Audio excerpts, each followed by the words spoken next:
नमस्कार दोस्तों, crescent education classes में आप सभी का स्वागत है। दोस्तों, उत्तराखंड लोक सेवा आयोग के द्वारा लोअर पीसीएस की प्रीलिम्स परीक्षा का आयोजन करवाया गया था 12 दिसंबर को। हो सकता है कि आपने भी यह फॉर्म भरा हो और 12 दिसंबर को एग्जाम के बाद काफ़ी सारे डिस्कशन हो चुके हैं इसके कट ऑफ को लेकर।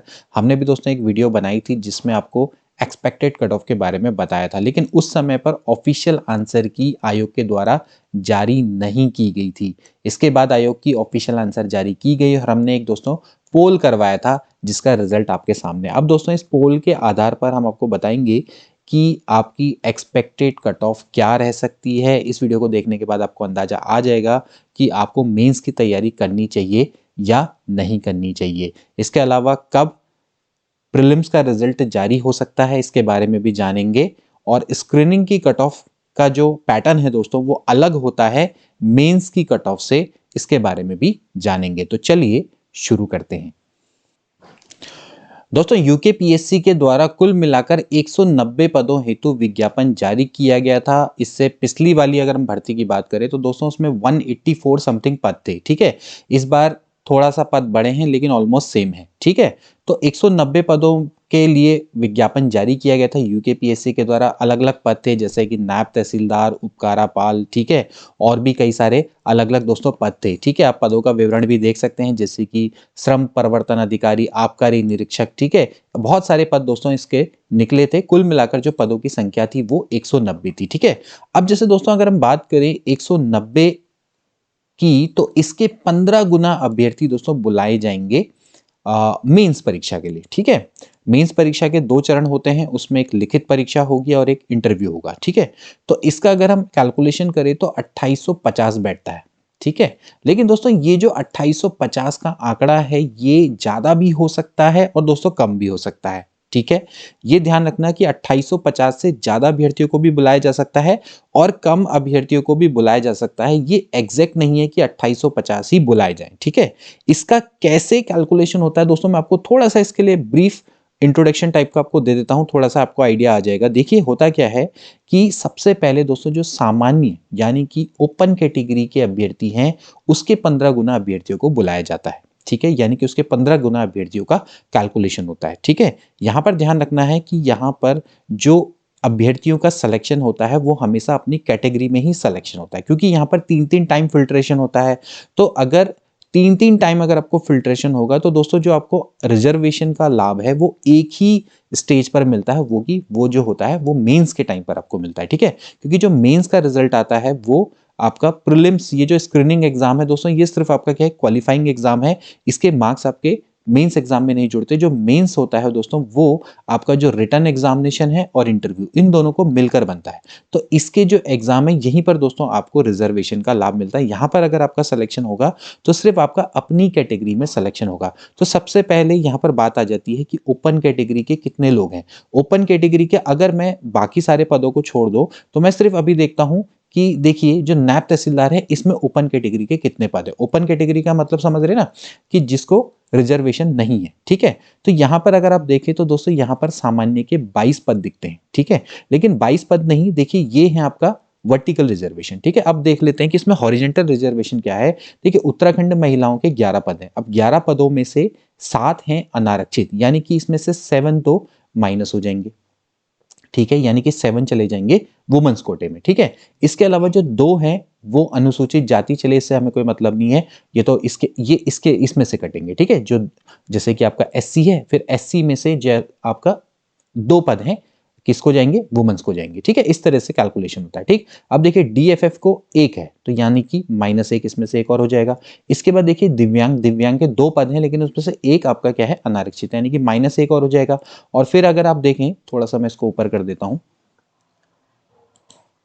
अगर आप थोड़ा सा इसको देखें यहां पर ध्यान से तो दिव्यांग क्या हो गया, इसके बाद दिव्यांग के 2 पद हो गए, उसमें से एक अनारक्षित है और पूर्व सैनिक का एक जो है वो भी दोस्तों क्या है, अनारक्षित है। तो ये भी आपका क्या हो जाएगा, -1 हो जाएगा। और इसके बाद जो अनाथ बच्चे हैं वो 2 पद हैं और ये अनारक्षित है, तो यानी कि ये भी इसी के अंदर से माइनस होगा। तो यानी कि आप देख सकते हैं कि भाई 7 और 1 8 9 10 11 12। ठीक है, 12 पद कुल मिलाकर यहाँ पर से होते हैं। ठीक है, तो अगर आप 12 पदों को अगर इसमें से माइनस कर देंगे तो यानी कि 10 पद बचते हैं दोस्तों ओपन कैटेगरी के लिए, ठीक है।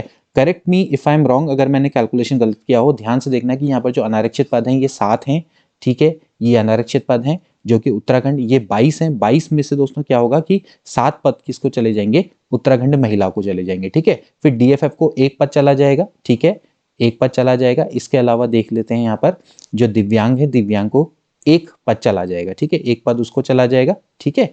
और इसके अलावा देखिए पूर्व सैनिक है, पूर्व सैनिक को भी 1 पद चला जाएगा और अनाथ बच्चों को 2 पद चले जाएंगे। तो कुल मिला के 10 पद मान लीजिए, ठीक है।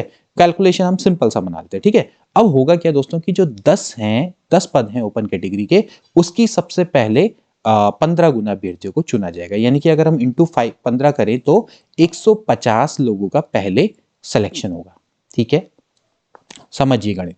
अब ये जो 150 लोग हैं दोस्तों, जो 150 हैं वो टॉप के 150 लोग हों, क्या ये जरूरी है? नहीं। देखिए दोस्तों, अगर हो सकता है कि पहला ओपन कैटेगरी का हो, पहला बंदा जिसके सबसे ज्यादा मार्क्स हो, मान लेते हैं कि एक बंदा 140 मार्क्स ले आया, ठीक है, आउट ऑफ 150, तो भैया उसके सबसे हाईएस्ट है, ठीक। हो सकता है कि दूसरा भी ओपन कैटेगरी हो, तीसरा भी ओपन कैटेगरी हो, लेकिन चौथा जरूरी है ओपन कैटेगरी होगा, चौथा सब मान लेते हैं वुमन है कोई, ठीक है।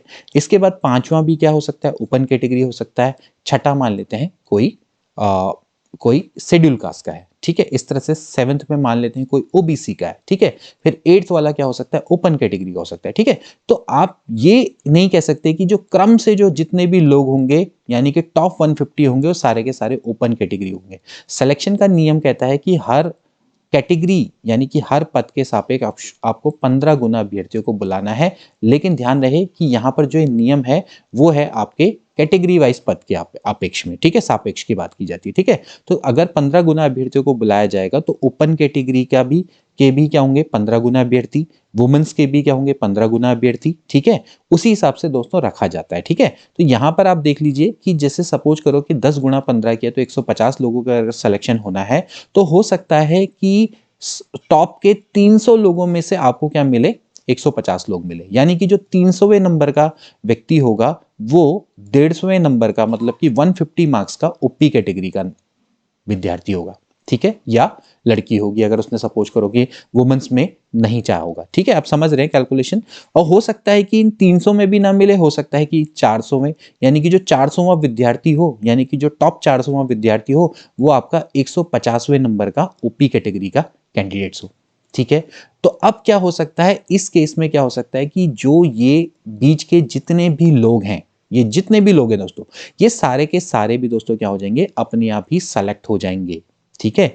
यहां पर सबसे बड़ी बात यही है कि देखिए ऐसा नहीं हो सकता कि 150 अगर यहां तक 150 तक अगर जो बंदा है वो 400वें नंबर पे मिल रहा है, मान लेते हैं इसके मार्क्स से 140, और जो 150th यानी कि 150th बंदा है जनरल का, अगर उसके 90 मार्क्स हैं, मान लेते हैं उसके 90 मार्क्स हैं, तो उसके बीच तक के जितने भी लोग हैं दोस्तों उनका सिलेक्शन हो जाएगा, उनको स्क्रीनिंग एग्जाम के लिए सेलेक्ट कर लिया जाएगा, ठीक है।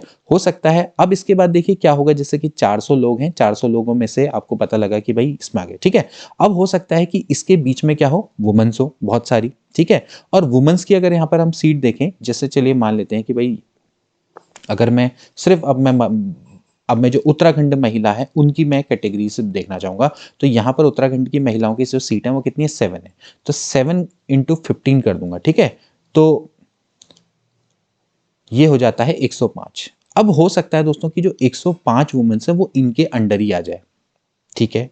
अगर वो 105 वुमेन्स अगर इसके अंडर आ जाएंगी तो भी क्या होगा कि क्या वुमेन्स की कट ऑफ ज्यादा जा सकती है जनरल से, नहीं जा सकती। तो क्या होगा कि बीच की जितनी भी वुमेन्स है उनका सिलेक्शन हो जाएगा। मान लेते हैं कि 105वीं वुमेन्स है, यानी कि 150th वुमेन्स है, वो आपको 350 में ही मिल गई, यानी कि टॉप के 350 कैंडिडेट्स में आपको 105वीं वुमेन मिल गई। तो जो बाकी के जो ये 400 कैंडिडेट्स हैं, इसमें जो बीच में जो 50 वुमेन्स है उनका क्या होगा, उनका भी दोस्तों क्या हो जाएगा, सिलेक्शन हो जाएगा, ठीक है। क्योंकि माना जाता है कि जो ओपन कैटेगरी की कट ऑफ है उससे कम वुमेन्स की कट ऑफ नहीं हो सकती, ठीक है। अब हो सकता है कि आपको 90 नंबर की कोई वुमेन ना मिले तो आप इससे नीचे नहीं जाएंगे, आप इससे ऊपर जा सकते हैं, 90.25 चली जाएगी। मतलब कोशिश ये रहेगी कि सारी वुमेन्स का सिलेक्शन हो जाए 90 तक की।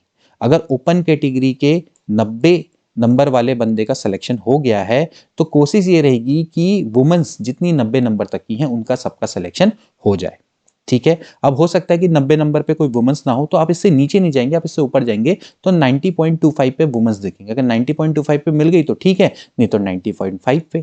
तो इस तरह से चलता है दोस्तों। तो अब आपको लगता है कि जो आंकड़े दिखाते हैं कि हाँ वुमेन्स की कट ऑफ ज़्यादा गई है जनरल मेल से, लेकिन एक्चुअली ऐसा होता नहीं है। होता क्या है कि सभी का सिलेक्शन उसमें बीच में करने की कोशिश की जाती है, लेकिन अगर उस डेटा पर कोई अवेलेबल ना हो तो उससे जस्ट ऊपर का कैंडिडेट्स को सिलेक्शन दिया जाता है। ठीक है, तो यहां पर तो आपको ये चीज क्लियर हो गई कि भाई किस तरीके से 2850 से ज्यादा का आंकड़ा जा सकता है। कि अगर सपोज मान लेते हैं कि जो ओपी कैटेगरी के जो सिलेक्शन के लोग हैं, यानी कि ओपी कैटेगरी का अगर जितने आपको बंदे चाहिए, अगर मान लेते हैं यहाँ पर 12 जैसे 10 पोस्ट थी, ऐसे ही यहाँ पर मान लेते हैं 9 पोस्ट है और कुल मिला के 190 पोस्ट है, तो 190 में से अगर मान लेते हैं कि कुल मिला के 70 लोग अगर ओपन कैटेगरी के हैं, मैं मैक्सिमम मांग रहा हूं, ठीक है, ओपन कैटेगरी के, तो 70 गुणा अगर आप 15 करेंगे तो 1050 आपको ओपन कैटेगरी के बॉयज चुनने हैं या गर्ल्स आपको चुननी है ओपन कैटेगरी में, जो भी रहेगा। ठीक है, तो अगर आपको 1050वां जो बंदा है, ठीक है, वो आपको अगर बहुत कम मार्क्स में मिलता है, ठीक है, यानी कि अगर आप पहला जो ओपन कैटेगरी का बंदा है मान लेते हैं 140 पर है और 1050वां बंदा आपको बहुत नीचे मिलता है, मान लेते हैं उसके मार्क्स जो 1050वां नंबर का जो बंदा है ओपन कैटेगरी का उसके मार्क्स अगर 83 या 85 हैं, तो इसका मतलब यह है कि दोस्तों बहुत सारे लोगों का इसमें सिलेक्शन हो जाएगा। जैसे कि लेक्चरर हिंदी में हुआ था, ठीक है, लेक्चरर हिंदी की का जब स्क्रीनिंग का रिजल्ट आया था तो क्यों हुआ था ऐसा, क्योंकि वहां पर क्या हुआ था कि जो ओपन कैटेगरी के बंदे हैं उनकी परफॉर्मेंस काफी डाउन थी, जिसके कारण क्या हुआ था कि इतने गुना अभ्यर्थियों को चुन लिया गया था एक सीट के सापेक्ष, क्योंकि लेना तो सभी को होता है। ठीक है, तो ये आपको ध्यान में रखना है कि अगर मान लेते हैं कि भाई 70 सीटें ओपन कैटेगरी को है, 15 करना है, तो 1050 लोगों का आपका सिलेक्शन करना है, 1050 ओपन कैटेगरी के लोगों को डालना है, तो पहला और अंतिम ये आपको देखना पड़ेगा। तो 1050वां कैंडिडेट हो सकता है कि आपको 2000 लोगों में मिले, 2000 लोगों में आपको 1050वां ओपन कैटेगरी का मिले। हो सकता है कि ये आंकड़ा 5000 में चला जाए कि 5000 लोगों में आपको 1050वां कैंडिडेट मिले। हो सकता है ये 7000 में चला जाए, ठीक है, और हो सकता है ये 2850 में आके ही थम जाए, लेकिन 2850 में इतना आ जाए एग्जैक्ट ये तो पॉसिबल नहीं है। ठीक है, तो ये दोस्तों इनका तरीका होता है सिलेक्शन का। ठीक है, फिर इसके बाद वुमेन्स की आती है, फिर इसके बाद दोस्तों कैटेगरी की अन्य बनती हुई चली जाती है। ये दोस्तों तरीका होता है। अब इसमें कम कैसे हो सकती है? कम में क्या होता है दोस्तों कि जैसे दिव्यांग है, ठीक है, अब दिव्यांग की यहाँ पर 2 पोस्ट है तो इनटू क्या करना है 15 करना है, तो 15 दूनी 30। तो कभी कभार क्या होता है कि दोस्तों 30 कैंडिडेट आपको मिल नहीं पाते हैं। ठीक है, अब दिव्यांग की और ज्यादा पोस्टें होंगी तो हो सकता है कि मान लेते हैं इसमें दिव्यांग की 190 पोस्टों में से मान लेते हैं कि आपके पास 11 या 12 पोस्टें आ गई। ठीक है, तो 12 गुणा अगर हम 15 करें तो 15 दूनी 30, 15 एकम 15, 15 तीन 18, 180 पोस्ट हैं। अब 180 पोस्टों के सापेक्ष आपको 50 ही दिव्यांग मिले, हो सकता है कि बाकी क्या हो जाए नल चले जाए। ठीक है, तो उस केस में क्या हो जाता है कि कभी कभार कम हो जाती है। ठीक है, तो जैसा कि इस समय पर लेक्चरर स्क्रीनिंग का रिजल्ट आया था तो किसी में 9 गुना, किसी में 10 गुना, किसी में 15 गुना, किसी में 20-22 गुना, तो वो कारण दोस्तों यही नियम था। ठीक है, अब दोस्तों बात करेंगे इसके थोड़ा सा हम पुराने रिजल्ट के बारे में। देखिए दोस्तों, हमारे पास ये लिस्ट है 2016 की। 2016 में जो प्रीलिम्स की कट ऑफ गई थी उसके लिस्ट है। देखिए सामान्य की आप देख सकते हैं 89.75 गई थी कट ऑफ। ठीक है, जबकि उत्तराखंड महिला की इससे बिल्कुल 10 मार्क्स नीचे। ठीक है, सामान्य पुरुष सैनिक की आप देख सकते हैं 64.25, जबकि सामान्य में जो आश्रित हैं वो आपके 74.5, उत्तराखंड विकलांग की 74.75 सामान्य के अंतर्गत। ठीक है, और ऐसी देखिए एससी की देखिए 78 और एससी उत्तराखंड महिला की 65.5। देखिए दोस्तों, आप यहीं से अंदाजा लगा सकते हैं अनुसूचित जनजाति एसटी की 80.75 गई थी। ठीक है, तो यहां से दोस्तों आपको काफी चीजें अपने आप में क्लियर हो जाएंगी। अब दोस्तों मैं आपको एक काम करता हूं, पहले पोल का रिजल्ट दिखाता हूं, फिर उसके बाद इस कट ऑफ पे दोबारा आएंगे। अब देखिए दोस्तों, हमारे पास ये है पोल का रिजल्ट जो कि हमने पोल करवाया था, और इसमें आप देख सकते हैं कि किस तरह से लोगों ने अपने मार्क्स को दिखाया। ठीक है, तो आप यहाँ पर क्लियरली देख सकते हैं कि अगर आप देखें तो 100 प्लस से ऊपर वाले 15% लोग कहते हैं कि हमारे मार्क्स 15% है, ठीक है। अब आप देखिए क्लियरली जो यहाँ पर डेटा है वो 100 से नीचे का अगर आप देखें तो 100 से नीचे मार्क्स वाले जो लोग हैं वो क्लियरली हैं 85% लोग हैं 100 से नीचे वाले, ठीक है। और मैं आपको दावे से कह सकता हूं कि ये जो 15% लोग हैं इनमें से काफ़ी जो लोग हैं इन्होंने अपने मार्क्स सही से बताए नहीं है, ठीक है। तो अगर मैं मान के चलूँ तो 5% लोग भी दोस्तों यहाँ पर नहीं आते हैं मेरे हिसाब से, ठीक है। तो इसमें अगर आप 5-10% को मैं माइनस कर दूँ तो यहाँ से आप लिख लीजिए कि 95% दोस्तों जो लोग हैं जिनके मार्क्स आपके 100 से कम होंगे, ठीक है। कुल बहुत कम लोग ऐसे होंगे जिनके मार्क्स क्या होंगे 100 से ऊपर होंगे, ठीक है। ये आप क्लियरली मान लीजिए, ठीक है। तो अगर आप देखें जहां पर जो सबसे ज्यादा जो जमावड़ा दिखता है तो वो इस एरिया में दिखता है, ठीक है। यानी कि 13%, 16%, 45%, क्योंकि मैं आपको पहले ही बता रहा हूं ये वाला जो आंकड़ा है 5% का ये भी कम होगा, ठीक है। और ये वाला जो आंकड़ा है ये भी दोस्तों कम होगा, ये भी आप मान के चलिए, क्योंकि यहां पर देखिए ज्यादातर क्या है कि हाईएस्ट में है, यहां पर भी लोग क्या करते हैं अनफेयर तरीके से वोट करते हैं, ठीक है। तो अगर आप इस आंकड़े को नीचे को ले जाएं तो ये वाला जो आंकड़ा है 11% वाला ये भी दोस्तों आपका क्या हो जाता है थोड़ा सा इससे नीचे को शिफ्ट हो जाएगा, ठीक है। यहां पर से जो यहां पर जिन आंकड़ों ने जिन्होंने वोट किया होगा वो डेफिनेटली इन आंकड़ों वाले हैं, ठीक है। ज्यादातर ये आंकड़े वाले होते हैं, ठीक है। तो मिसगाइड करने का प्रयास करते हैं लेकिन फिर भी पता लग जाता है, ठीक है। अगर आप यहां पर देखें तो ये 11% का जो आंकड़ा है ये भी दोस्तों आपका नीचे चला जाएगा, ठीक है। तो जो ज्यादातर जो जमावड़ा दिखता है दोस्तों वो दिखता है 90 से 95 के नीचे, ठीक है। यानी कि अगर आपके 90 से 95 के बीच में मार्क्स हैं तो आपका दोस्तों पूरे चांस बनते हैं कि आप मेंस के लिए प्रिपेयर करें, ठीक है। मैंने ये बनाया जो जो इंटरवल है वो मैंने इसी तरह से बनाए थे कि ताकि पता लग जाए, ठीक है। कि भाई देखिए आप अगर यहाँ पर देखें इन्हीं आंकड़ों को अगर आप देखें तो 45, 16 और 13, ठीक है। तो 6 और 5 एक 11, 11 और 3 14, यानी कि 4 एक 5 और 1 4 एक 5 6 7 74 तो ये हो गया। 74 में से साफ साफ मैं बोल रहा हूँ कि ऊपर का आप 10% इसका फर्जीवाड़ा मानिए 84% तो यहीं पर ही चला जाता है, ठीक है। तो बहुत बड़ा आंकड़ा। इसके अलावा ये जो 11% है दोस्तों ये भी पूरा का पूरा मतलब आप इसको कह सकते हैं कि ये भी एक तरह से क्लियर नहीं है, ठीक है। ये भी आप इसके भी डाउन मानिए, ठीक है। तो आप ये मान के चलिए दोस्तों कि अगर आपके 90 to 95 मार्क्स हैं तो आपका मेंस में होना मान लीजिए कि 90% तो मैं मानता हूं कि श्योर है कि अगर आपके 90 से 95 के बीच में है, ठीक है। इसके अलावा दोस्तों जैसे कि हमने आपको पिछली आंसर की भी दिखाई थी तो उस आंसर की के अकॉर्डिंग लोगों के मार्क्स बहुत तेजी से कम हुए हैं। हर किसी बच्चे के 5 से 6 मार्क्स कम हुए, ठीक है। इसका कारण क्या है? क्योंकि आयोग के द्वारा काफी सारे प्रश्नों के उत्तर गलत दिए गए। रीजनिंग में तक दोस्तों 4 से 5 प्रश्न मैं मानता हूं कि डाउटफुल हैं और वो डिलीट होने चाहिए, लेकिन चलिए फिर भी एक आध को अगर हम छोड़ दें, एक दो को छोड़ दें तो 3 क्वेश्चन तो मान के चलिए कि रीजनिंग में ही डाउटफुल हैं। इसके अलावा 2 से 3 प्रश्न आपके जो 100 मार्क्स वाला पेपर था सामान्य ज्ञान वाला उसमें डाउटफुल थे, ठीक है। तो अब अगर दोस्तों हम दोबारा से कट ऑफ में देखें तो क्या कट ऑफ बननी चाहिए, तो अब दोस्तों हम यहां पर से क्लियरली देख सकते हैं कि भाई जो कट ऑफ है वो क्या रहनी चाहिए। देखिए जो सामान्य है 89.75 उस समय पर आई थी और मैंने हमेशा आपको बोला है दोस्तों कि जो 90% मतलब कि 90 मार्क्स होते हैं वो हमेशा से इनफ होते हैं यूकेपीएससी का कोई भी एग्जाम हो प्रीलिम्स का, ठीक है। अगर आप उसका 60% लेकर आते हैं तो वो बहुत इनफ होते हैं, ठीक है। और यहाँ पर भी दोस्तों कुछ इसी तरह का आंकड़ा निकल कर आएगा, लेकिन इस बार का पेपर थोड़ा सा मॉडरेट लेवल का था उससे। तो मेरा ये मानना है कि 90 से लेके 95, ठीक है, 90 से लेकर 95 के बीच में अगर आपके मार्क्स हैं तो हो सकता है कि आपका सिलेक्शन हो जाए, ठीक है। अब देखिए यहां पर जो 90 वाला जो मार्क्स है हो सकता है कि इसका सिलेक्शन के चांस थोड़ा कम हो। अगर आपके 90 टू 95 के बीच में मान लेते हैं कि अगर आपके 92 से लेकर 95 के बीच में मार्क्स हैं तो आपका सिलेक्शन होने के बहुत ज़्यादा चांसेस हो जाते हैं दोस्तों। ये है सामान्य की कट ऑफ, ठीक है। मैं बता रहा हूँ ओपन कैटेगरी की, ठीक है। ओपन कैटेगरी की अगर आपके 90 टू 95 है दोस्तों तो आपका सिलेक्शन होना यहाँ पर बनता है 90 टू 95 के बीच में, ठीक है।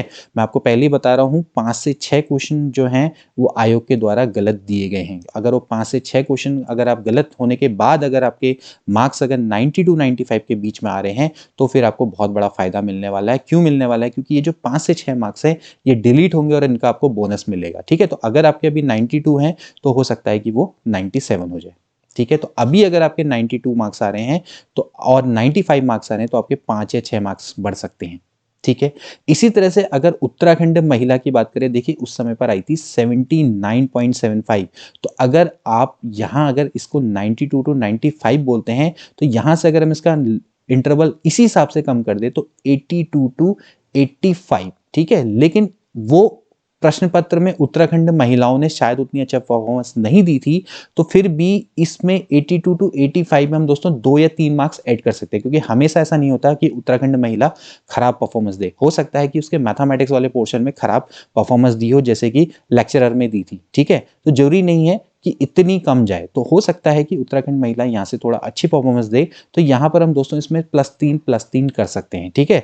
तो भाई अगर उत्तराखंड महिला की अगर हम बात करेंगे तो दोस्तों वो 85 से 88, ठीक है, के बीच में होनी चाहिए। ठीक है। 85 टू 88 होनी चाहिए। अगर आपके जो गलत आंसर की है उसके बाद, मतलब कि जो अभी ऑफिशियल आंसर की है इसके बाद इतने आ रहे हैं, तो फिर आपको क्या होगा, बोनस मिलेगा अगर आपके थोड़ा सा ऊपर चले जाएंगे। ठीक है। ध्यान रहे कि अभी मैं जितने मार्क्स आ रहे उसके अकॉर्डिंग मैं बोल रहा हूं, अभी मैं इनको इंक्लूड नहीं कर रहा हूं। अगर आपके ये मार्क्स अगर इंक्लूड होंगे तो आपके डेफिनेटली बढ़ जाएंगे। अभी आप ये मान के चलिए कि अभी जितने आपके पास मार्क्स है मैं उनके अकॉर्डिंग बोल रहा हूं, मैं ये नहीं बोल रहा हूं कि जब बोनस आपके ऐड हो जाएगा उसके बाद नहीं बोल रहा हूं। ठीक है। इसी तरह से आप देख सकते हैं कि भाई जो पूर्व सैनिक है वो 64.25 है, इसमें भी थोड़ा सा बढ़ोतरी होगी, तो ये आपका 3 मार्क्स इसमें बढ़ा के चलिए। देखिए मान के चलिए कि जो उस समय पे कट ऑफ आई थी उससे आपसे 2 या 3 मार्क्स आपको बढ़ा के चलने हैं, तो वहां पर आपका सिलेक्शन होने के चांसेस बढ़ जाते हैं। ठीक है। अनुसूचित जनजाति है, जैसे कि भाई उस समय पे 80.75 गई थी, तो आप ये मान के चलिए कि 83.75 या 83 के अराउंड पे अगर आपके मार्क्स आते हैं तो आपको मेंस की तैयारी दोस्तों शुरू कर देनी चाहिए। ठीक है। यहां पर से दोस्तों आप अपना स्क्रीनशॉट भी ले सकते हैं, तो आप स्क्रीनशॉट देख लीजिए इसका, और आप अगर इससे 3 या 4 मार्क्स आपके अगर ज्यादा हैं तो आप मान के चलिए कि आपको मेंस में बैठने का मौका मिलने वाला है। देखिए दोस्तों 2850, मैंने पहले बोला, ये 2850 का जो आंकड़ा है वो आपका ज्यादा भी हो सकता है। अब ये डिपेंड करेगा कि परफॉर्मेंस ओपन कैटेगरी के लोगों ने कैसी दी है। जरूरी नहीं होता है कि ओपन कैटेगरी के लोग हमेशा अच्छी परफॉर्मेंस दे, हो सकता है कि ओपन कैटेगरी का फर्स्ट बंदा तो अच्छी परफॉर्मेंस दे दे, लेकिन जो लास्ट बंदा जिसको सिलेक्ट करना है उसकी जो परफॉर्मेंस है काफी डाउन हो। क्योंकि देखिए अगर आपको 1050 ओपन कैटेगरी के बंदे को चुनना है, पहले बंदे की परफॉर्मेंस अच्छी है, दूसरे की अच्छी है, लेकिन इसके बाद बहुत समय तक ओपन कैटेगरी के लोग नहीं मिल रहे हैं, तो जहां पर तक आपको 1050वां बंदा जब तक नहीं मिल पाता तब तक बीच के जितने भी जो लोग हैं वो उस बहती गंगा में पार हो जाएंगे। ठीक है। ये चीज आप समझिए इस कॉन्सेप्ट को। ठीक है। तो पहले 1050 ओपन कैटेगरी के बंदों का सिलेक्शन करना है और फिर उसके बाद फिर महिलाओं का करना है। ऐसे ऐसे करके दोस्तों क्या होती है, ये लिस्ट बनती हुई चले जाती है। तो ऐसे में क्या होता है कि 2850 का जो आंकड़ा है वो इससे भी ऊपर जा सकता है। ठीक है। लेकिन अब बात आती है यहां पर, जैसे कि विकलांग लोग, ठीक है, और यहां पर तो हो सकता है कि यहां पर देखिए आप देख सकते हैं कि 38.75, ठीक है। तो यहां पर क्या होता है कि कभी कभार नहीं मिल पाते हैं कैंडिडेट, तो यहां पर नहीं मिल पाते हैं तो इनके बदले 15 गुना अभ्यर्थियों को नहीं बुलाया जाता है, कि जिससे 2850 का आंकड़ा कभी कभार कम भी हो जाता है, जैसे कि प्रवक्ता में हुआ था इस बार। ठीक है। तो दोस्तों ये था आज का cut off analysation. I hope कि आपको समझ में आ गया होगा, स्क्रीनिंग एग्जाम का सिलेक्शन का क्राइटेरिया भी आपको समझ में आ गया होगा। मिलते हैं अगली वीडियो में। Till then take care and good bye.